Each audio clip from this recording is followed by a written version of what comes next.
There is a pillar of sandstone standing broken in a garden in southern Nepal. It has stood there, in one form or another, for well over 2,000 years. Cut into the stone, about a metre below where the old ground surface used to be, there is an inscription. It says, "A king came here, worshipped, and had this pillar set up, because this was the place where the Buddha was born. He gave the village a tax break and had its name carved into the rock. Lumbini." Here's the problem. That inscription was not cut until roughly 3 centuries after the Buddha is supposed to have died. There are hundreds of millions of Buddhists alive in the world today, and the oldest physical trace of how any of it began is not a word the Buddha spoke, not a line his earliest followers wrote down. It is a tax notice from an emperor, carved 300 years too late to have witnessed any of it. For most of 2,000 years, that is where the physical evidence stopped. Until archaeologists asked a question nobody had seriously asked before. Was there anything buried beneath the temple that emperor built?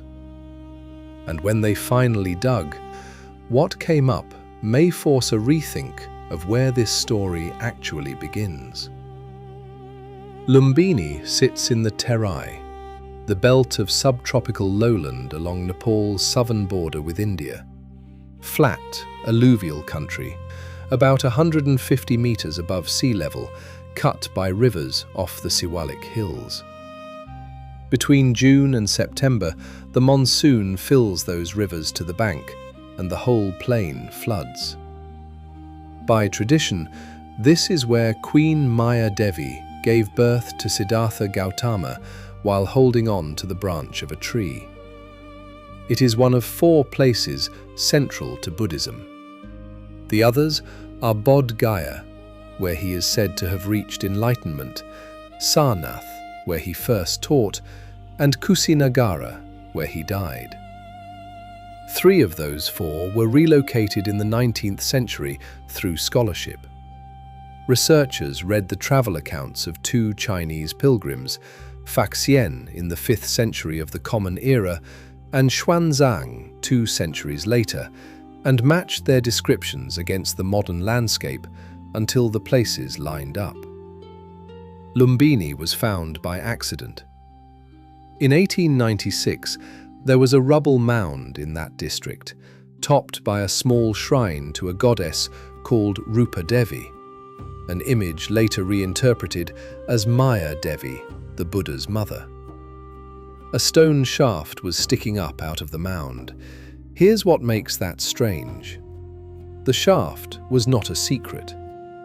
A landowner named Duncan Ricketts had reported it to the British official Vincent Arthur Smith roughly 12 years earlier, sending rubbings of the writing on it, medieval inscriptions several hundred years old that nobody thought were worth much. The reason is simple, and it is the whole story in miniature. The text that mattered was underground.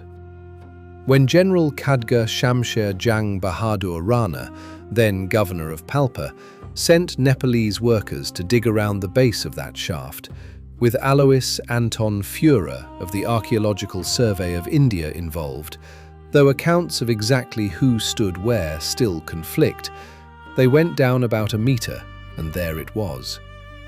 Brahmi characters with clean edges, protected from 20 centuries of weather by the soil that had buried them. When Rhys Davids copied the inscription in 1900, he remarked it looked almost freshly cut. Xuanzang had seen this pillar. He wrote that it carried a horse on top and that it had split and fallen. He never mentioned an inscription, which suggests that by the 7th century, the writing was already out of sight. Let's slow down, because the details of what that inscription actually says are worth getting right. It is written in Brahmi script, in the Prakrit language, and it survives in the standard published edition of Ashoka's inscriptions, edited by Hulch for the Clarendon Press in 1925. Harry Falk, the leading modern authority on these inscriptions, considers its authenticity beyond dispute, a point that will matter a great deal later in this story. What it says, in plain terms, is this: 20 years after his coronation, the king came here and worshipped, because the Buddha, the sage of the Shakyas, was born at this place. He had the marker and the pillar set up, and cut what the village owed to 1/8 of what it grew. Now let's put the scale of the thing next to the size of the evidence holding it up. According to the Pew Research Center's June 2025 study, built from more than 2,700 censuses and surveys across 201 countries, there were 324 million Buddhists in the world as of 2020. 98% of them live in the Asia-Pacific region. Thailand alone accounts for roughly 67 million. Pew is unusually careful about that number, and what strikes me is why. In much of East Asia, Buddhism is something you do rather than something you are. People sweep a shrine, keep an altar in the house, visit a temple at the turn of the year, and would not necessarily tick a box marked Buddhist on a government form. Depending on how you count, published estimates run anywhere from 300 million to over 500 million. One of the largest religions on Earth cannot be measured to within 200 million people. Now hold that against what survives in the ground. Until about a decade ago, that broken pillar was very nearly all the Earth had to say on the subject. Not the oldest evidence of the Buddha himself, the oldest evidence of the religion. Everything else came from texts compiled centuries after the fact, and from oral tradition passed hand to hand before anyone wrote a word of it down. According to the excavation report published in the journal Antiquity in December 2013, the situation is stated in one flat line you rarely see put so bluntly in a peer-reviewed paper.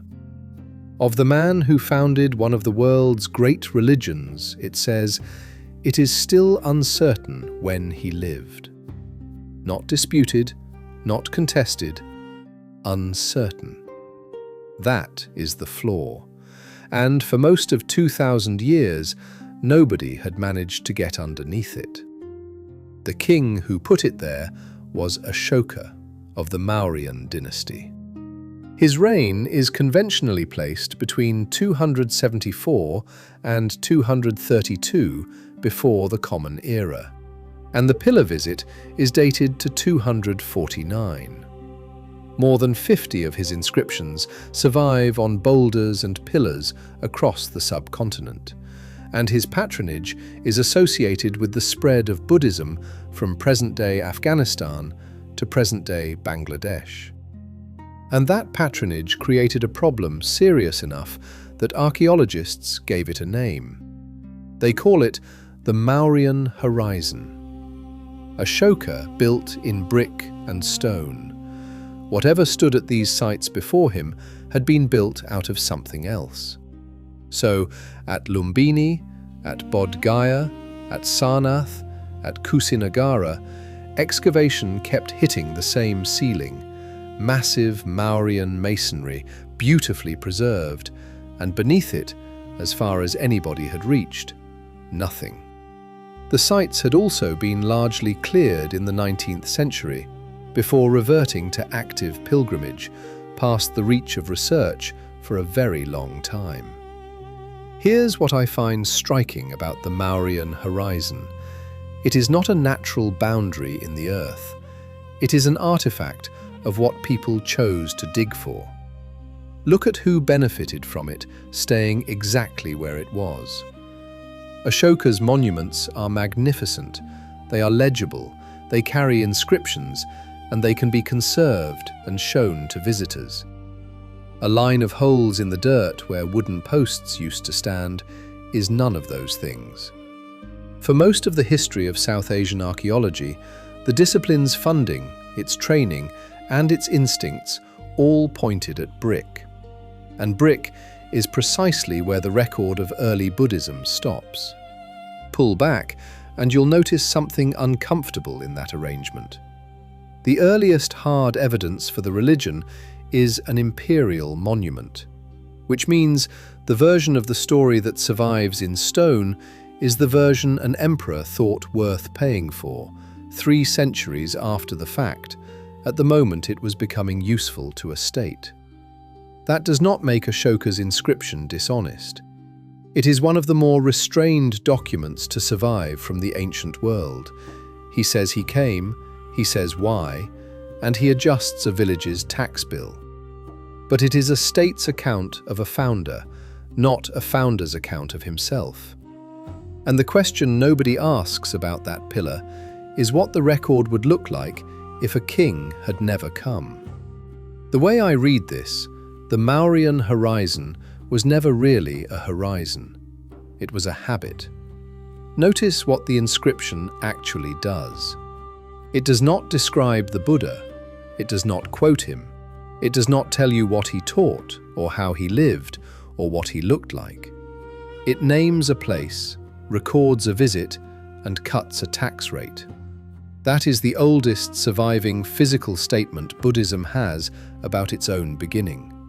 A receipt, essentially, an administrative note from a king who came to see where something had happened and wanted it on the record that he had been there.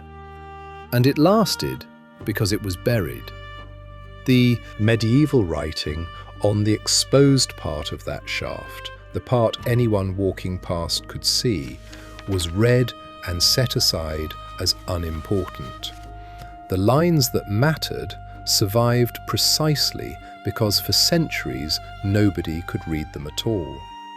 There is something in that about how evidence actually reaches us, and it is not a comfortable thought.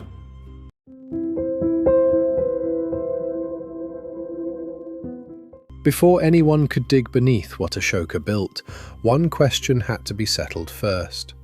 Could the pillar itself be trusted? Because one of the men present at its discovery would go on to become one of the most notorious forgers of antiquities in the history of Indian archaeology. The excavation at Sagarwa was still in progress when the visitor arrived, and nobody there had been expecting him. His name was Vincent Arthur Smith. He was a British official. He had made the journey without announcing it, and what he walked in on was the government's own archaeological surveyor at work on a set of bricks, cutting characters into them, ancient-looking characters of a style that would have made these structures older than anything in the Mauryan record. The site had been described, in reports going out under that surveyor's name, as burial mounds of the Shakya clan, the Buddha's own people, his own family. The evidence for that claim was being manufactured while Smith stood and watched. The surveyor's name was Alois Anton Führer, and 2 years earlier he had been present at the discovery of the pillar at Lumbini. Führer was not a conman from the start. He held a real post with the Archaeological Survey of India, and for years he produced real results. This is the part usually left out of the story, and it may be the part that explains everything after it. In 1896, he was surveying in the Nepalese Terai when workers under a local Rana general uncovered the buried Brahmi text at the base of the Lumbini pillar. In 1897, he published a monograph on the birthplace of the Buddha in that district. It was, on the face of it, the career-defining find of his generation. It took less than 2 years for that to unravel. In September of 1898, Führer resigned. The formal charge was falsification of his correspondence with several governments, with further allegations of plagiarism, forgery, and corruption behind it. On the 22nd of that month, his papers were seized and his offices inspected by the same man who had walked into the trench at Sagarwa. His monograph was pulled from circulation. In 1901, Smith published his assessment of one of Führer's other reported finds nearby, at a site called Nigali Sagar. His verdict on it was 6 words long. Every word of it is false. The damage kept surfacing for years. In 1912, the German Indologist Heinrich Lüders examined artifacts in the very museum Führer had once curated, from excavations Führer had run years earlier, and identified a number of the inscriptions on them as forgeries, several copied, more or less directly, from genuine inscriptions already published elsewhere. The forger had not even invented the words, he had shopped for them. The mechanism itself is almost unremarkable, once you see it plainly. A man with the keys to a museum and a shelf of published inscriptions does not need imagination. He needs an afternoon. The whole affair is documented in Charles Allen's 2008 account of the scandal. So here is the question that has to be asked, and it is the reason this story belongs in an account of the origins of Buddhism at all.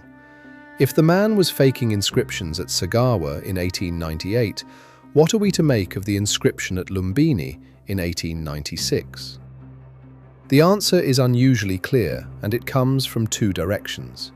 Smith, the man who ended Führer's career, who called his other work false in print, who seized his papers personally, never once challenged the Lumbini inscription. He accepted the identification of the site and continued to accept it. If Smith's certainty came from watching a forger's hands move over wet clay in real time, the next verdict would come from something far quieter and more than a century later, not a man caught in the act, but a shape worn into stone that a man who never understood Brahmi grammar could not have known how to fake. And Harry Falk, the leading modern authority on Ashoka's inscriptions, has examined the paleography and concluded that the question is not really open. The Lumbini text carries letter forms that are genuinely of Ashoka's period, including some that had already fallen out of use by the middle of the 2nd century before the Common Era. Führer, in Falk's assessment, was clumsy, poorly educated in the grammar and sound system of Prakrit, and equally ignorant of the development of Brahmi script. He was not capable of that forgery. He did not know enough. Notice what that means. The inscription is genuine not because Führer was honest, but because he was not good enough to fake it.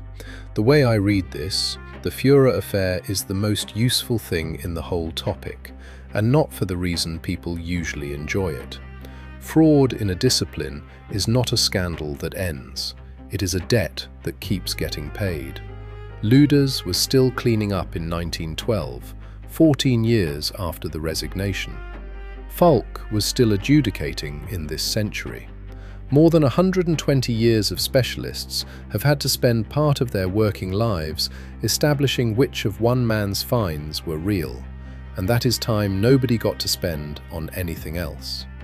The sequence in how it started is worth sitting with. He produced genuine results early.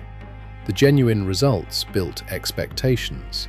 The expectations outran what the ground was willing to give him, and at that point, a man who could tell the difference between a real inscription and a false one decided he could supply the difference himself. But confirming a pillar is genuine only answers half the question. A verified place is not a verified time. The two look similar, and they are not the same question at all. It tells us where, it does not tell us when. Ask a specialist when the Buddha lived, and you will not get an answer. You will get a range, and an argument about the range that has been running for more than a century. The excavation report from Lumbini notes that published proposals for the date of his death spread across more than 2,000 years, though most scholars settle somewhere around the middle of the 1st millennium before the Common Era. The reason the numbers scatter is not confusion, it is the source. The traditions preserve lists of kings and counts of regnal years between the Buddha's death and the enthronement of Ashoka, and you date the Buddha by counting backward from a king whose dates we can actually fix. Chronicles exist to establish a lineage, not to set a calendar, and a lineage tolerates a round number in a way an almanac never would. The positions fall into three broad groups. The first is tradition. Nepal and much of the Theravada world hold to a birth in 623 before the Common Era, the date on Nepal's own tourism materials and the one many of the pilgrims visiting Lumbini today carry with them. The second is the version most Western textbooks printed through the 20th century. A scholar named Fleet, working partly from astronomical calculation and partly from the tradition that the Buddha was a younger contemporary of Mahavira, arrived at a birth around 563 and a death around 483. Those two numbers are still the ones most commonly quoted in reference books. In 1980, Heinz Beckert dismissed the reasoning behind them as extremely unreliable. The third is where most specialists have actually landed. When scholars gathered at Göttingen in 1988 specifically to settle the question, their proposals scattered across more than 2 centuries, and the majority came down within 20 years of 400 before the Common Era. That is more than 100 years later than the textbook dates most people were taught. If you hold the tradition, none of this unsettles what you practice. This is a dispute over a number on a calendar, not over whether a teaching exists or whether it has carried a community for 2,500 years. That question sits outside what a trench can reach. What this tells us about the shape of the evidence is worth sitting with. The whole chronology of early Buddhism hangs from a single hook, and the hook is Ashoka. He is the one figure in the story whose dates can be pinned down independently through the foreign kings named in his own edicts. Everything earlier is measured backward from him through documents that do not agree with each other, which is why archaeology matters for this question in a way it does not matter for most religions. Not because a trench can tell you what anyone believed, because a fragment of charcoal in the ground has no opinion about which chronicle is correct. It burned when it burned. And for an argument that has been conducted in libraries for 150 years, that is a very different kind of witness.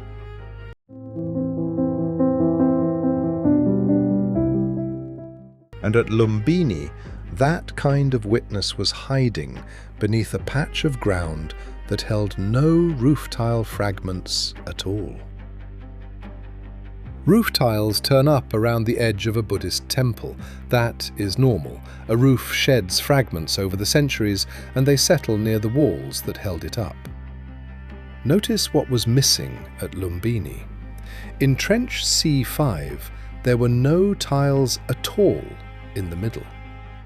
A team, led by Robin Conningham of Durham University and Kosh Prasad Acharya, then Director General of Nepal's Department of Archaeology, noticed that gap in 2012 and stopped to ask what it meant. As Conningham put it afterward, describing the moment to reporters, they had found something that was very special about the center of the temple. So they dug there. And beneath the floor of the temple that Ashoka's masons had built, they found another temple. That sentence is the whole discovery in miniature, and it is worth sitting with for a second, because it is also an argument about method. A roofless gap in a floor plan does not look like evidence to most people. To two archaeologists who had spent years arguing that this ground still had something to say, it looked like exactly the right place to put a trench. This wasn't curiosity alone. Lumbini's shelter had been trapping humidity against the very brickwork it was meant to protect, and the site was bracing for a sharp rise in pilgrim traffic in the years ahead. A major conservation effort needed to know what actually lay beneath the temple's foundations before any of that construction went further. Because building blind on top of an active excavation site is how evidence gets destroyed by the people trying to protect it. Conningham and Acharya were the two archaeologists put in charge of finding out. Acharya had a specific idea he wanted tested.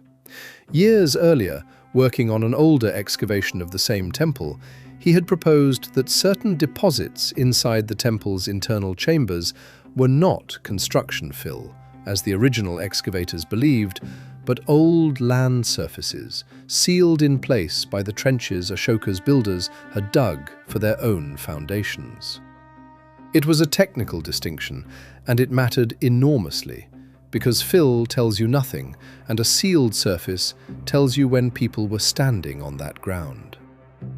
When the 2011 season cleaned the old trench sections, they found intact cultural horizons sitting directly beneath the Ashokan walls. Acharya's hypothesis, argued for years without the evidence to prove it, turned out to be exactly right. If you ask me, that is the detail this story usually loses. It is not a tale of two outsiders stumbling onto something. It is a tale of one archaeologist being patient enough to wait a decade for the ground to agree with him. Then came the center of Trench C5. Beneath a pavement and a brick curb, bricks so large each one weighed 19 kilograms, with finger grooves still visible on their faces where the makers had gripped them wet, the team found something the bricks had replaced. A line of 6 postholes, aligned east to west, marking where wooden posts had once stood. Radiocarbon dating of the fill inside 2 of those postholes returned ranges centered on the 7th and 8th centuries before the Common Era. Optically stimulated luminescence measurements on the surrounding soil landed in the same window. And within that same open space, preserved by iron deposited from the groundwater, archaeologists found the traces of ancient tree roots, running down through the soil in channels too fine to have been dug by hand. Timber traces that may once have enclosed a sacred tree, roughly 2,500 years old, sitting directly beneath an emperor's temple of brick. We've seen this exact sequence before, everywhere religious architecture has been dug into carefully. Cheap materials get replaced by expensive ones the moment a site starts attracting patronage. The wood is never the beginning of the story. It is simply the part of the story that usually rots. Archaeologists had actually predicted this back in 1943. A British prehistorian named Stuart Pigott argued in the same journal that would later publish the Lumbini report that before Buddhism's stone temples, there must have been wooden prototypes, since wood almost never survives, and nobody had yet found one. 70 years later, Lumbini gave back evidence remarkably close to what he had anticipated. The tree at the center of that timber space raises its own question, and until recently nobody could answer it with anything better than a guess. Buddhist tradition recognizes tree shrines, called bodhigaras, as a genuine and ancient form of worship. A shrine built not around a statue or a relic, but around a living tree. They appear on 1st century relief carvings at sites like Barhut and Sanchi, garlanded, roofed, tended. They survive today at temples across Sri Lanka and Southeast Asia. In 1681, an English merchant named Robert Knox, describing tree worship he had witnessed in Ceylon, wrote that people paved the ground around these trees like a courtyard and swept beneath them often to keep them clean. That detail matters more than it looks like it should, because it is exactly what the excavators found. The central space at Lumbini held almost no accumulated debris. It had been kept unusually, deliberately clean for as long as anyone had been maintaining it. You might think a question like that got settled decades ago. It did not. A clean space and a preserved root system only tell you that a tree stood there and that people cared for it. They do not tell you what kind of tree. And in 2013, when the excavation report was published, that was still an open question. old charcoal from an earlier separate excavation of the same temple had once been identified as one species, and nobody had ever tested the roots themselves. If that earlier identification rested on nothing sturdier than the shape of a burnt fragment, what came next would rest on something no flame could erase, the chemistry sealed inside the leaves themselves, long after everything else about the tree had turned to soil.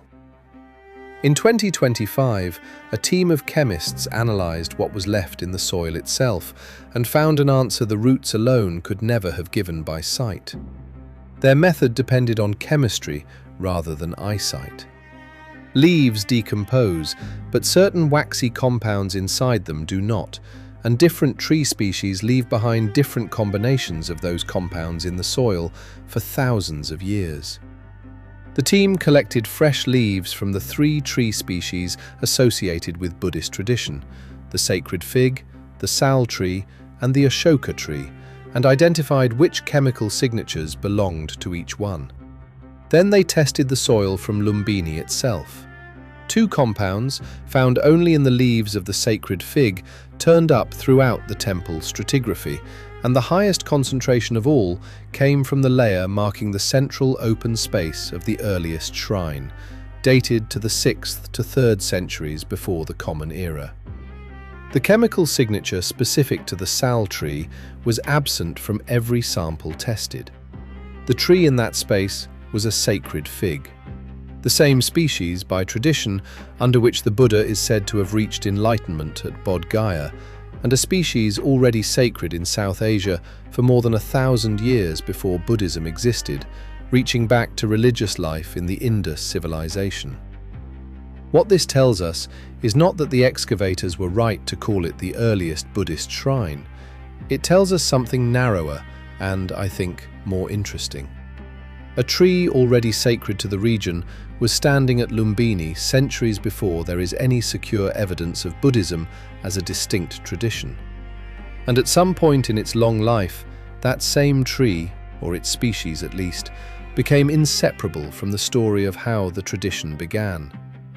This may show that early Buddhism did not spring up cut off from what came before it. It grew out of symbols and sacred places the people of this region already knew. That distinction carries more weight than it first appears to. A shrine that merely occupies old, sacred ground is one kind of claim. A shrine the tradition has held without interruption since the very beginning is a different, stronger kind of claim, the kind that pilgrimage, patronage, and institutional prestige are all built on. Blurring the two doesn't just soften a technical point. It changes what a visitor standing at that spot is actually being asked to believe. But confirming the species doesn't confirm who tended it or what they called this place while they did.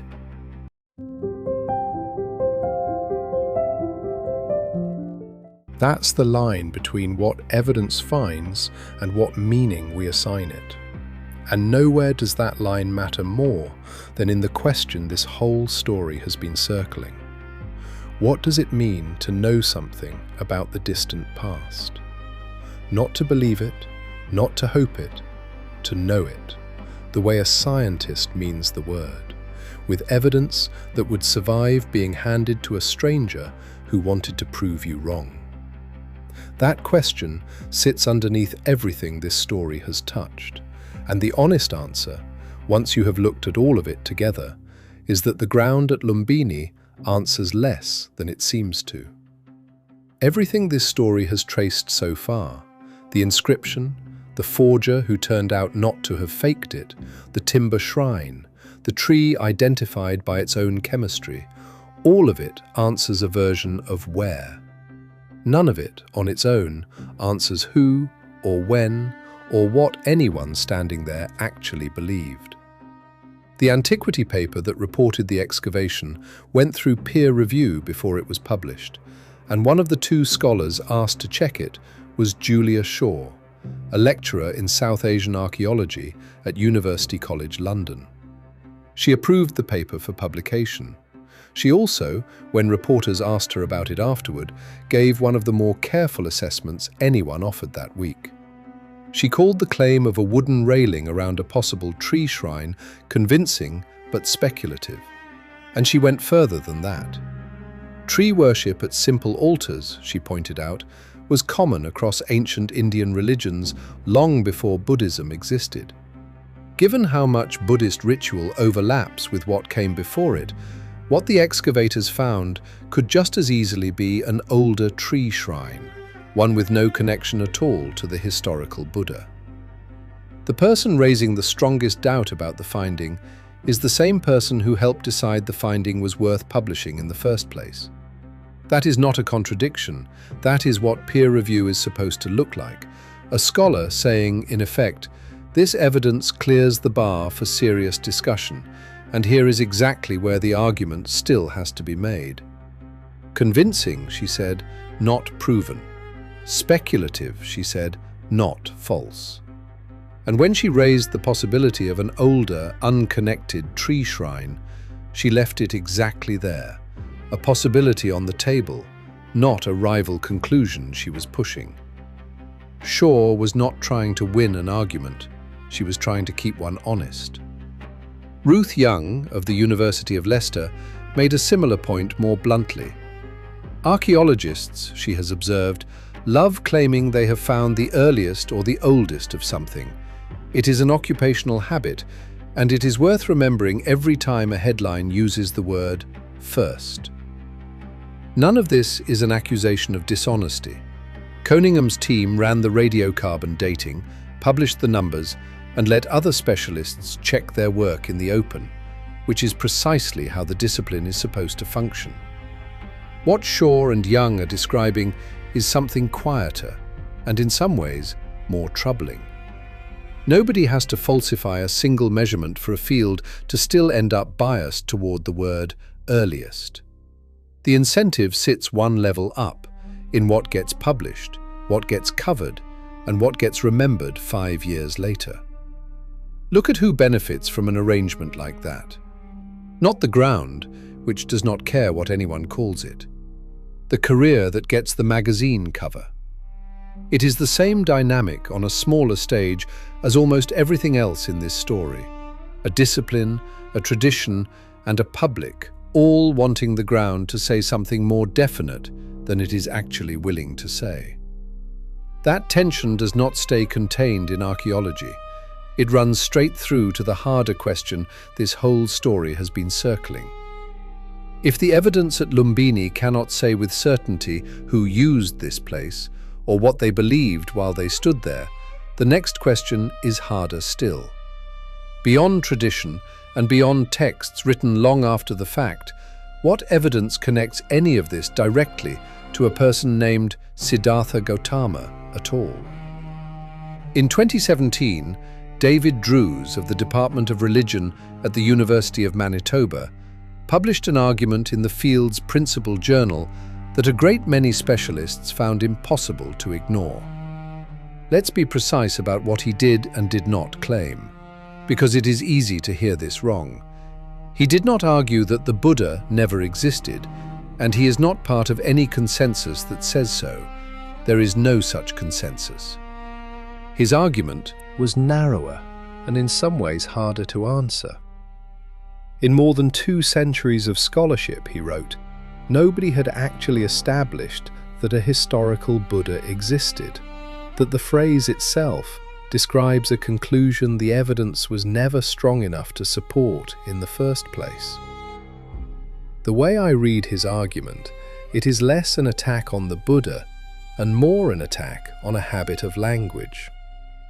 Historians of the ancient world routinely say things like the historical Jesus or the historical Buddha, as though the phrase settled something. Drews's point is that saying it does not make it so.